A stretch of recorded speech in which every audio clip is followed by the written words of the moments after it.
The food industry is one of the most powerful lobbying entities in this country. And the most powerful food entities, the most powerful corporations, are the ones that promote high margin, ultra processed, plant based convenience foods.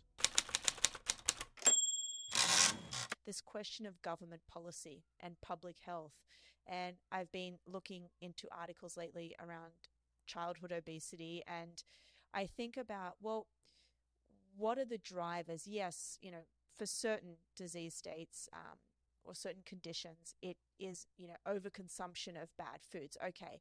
But when it comes to Alzheimer's disease, if a lot of it is due to lifestyle factors, where does public policy come into play with this?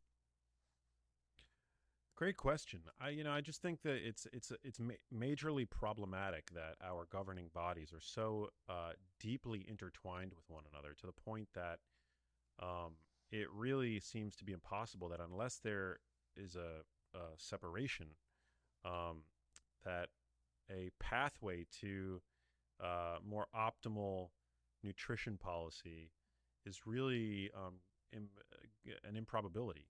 And I think it's sad. Like the food industry is one of the most powerful lobbying entities in this country, and the most powerful food entities, the most powerful corporations, are the ones that promote high margin, ultra processed, plant based convenience foods, because these are the foods that can be made using proprietary recipes that just the intellectual property alone can reach upwards into the billions of dollars in terms of value. I mean, you take a something like Lucky Charms, which has recently been made the rounds on social media because of its appearance in a graph that went viral, that That's was the one Joe released. Rogan put on his.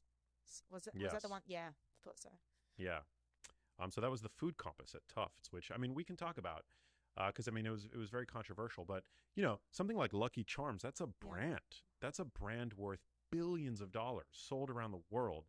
And so like you just don't get that kind of profit with other foods. I mean, obviously there's profit to be made, with every type of food, with beef, with dairy, but you don't see the degree of profit anywhere else that you see with those kinds of foods because they're dirt cheap to produce and they're just incredibly high margin. And so, when those make up and by the way, our food these multinational food conglomerates Mm.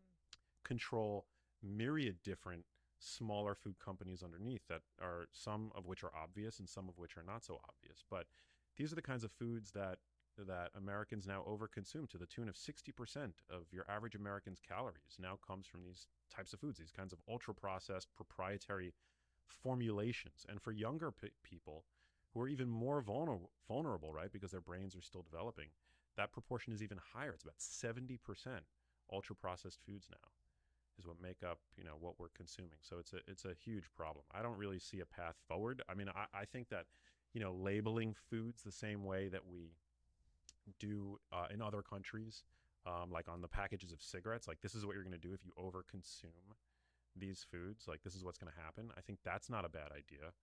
But Mm. I'm not really, I'm not an expert, and I don't know if that research has been done. But it's like with a cigarette, one cigarette over the course of a month, or even or a year, probably isn't going to do all that much to you. The same way that eating a donut that comes in a package isn't going to do that much to you if you just eat it once. But if these are the kinds of foods that you're eating day in and day out, and you're basing your diet around, which Americans are doing, then that becomes incredibly problematic and puts you at increased risk for obesity, for type 2 diabetes, and for cardiovascular disease, Alzheimer's disease, cancer, the whole slew of non communicable chronic conditions that we're now seeing just overtake society. Yeah, it's quite scary. Um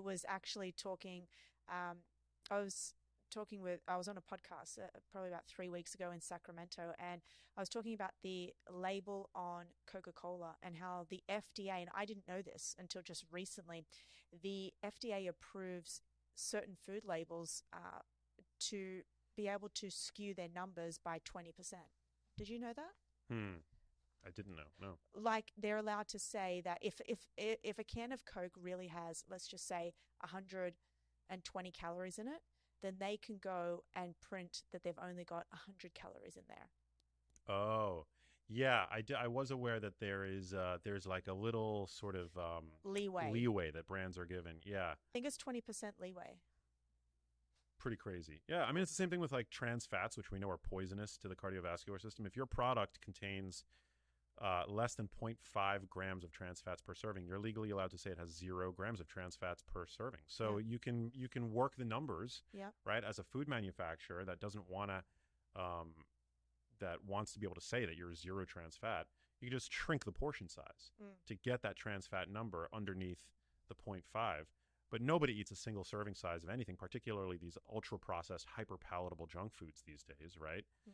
And so most people are likely consuming significant trans fats today, but they're not labeled. They don't have to be labeled as such. So yeah, there are huge flaws in the methodology of like food labeling and the like, and that's why I think the best thing for you to do for the health of you and your family, both short term and long term, is to buy foods that have shelf lives, like buy foods around the perimeter of the supermarket, perishable fresh foods. Those are the healthiest foods in the supermarket. And we can have the conversation about plant based versus animal based. Like people have many different sort of like biases for what foods, their food preferences and the like. But ultimately, I think the like if you're just focusing primarily on consuming minimally processed foods, I mean that's like 80% of the battle right there.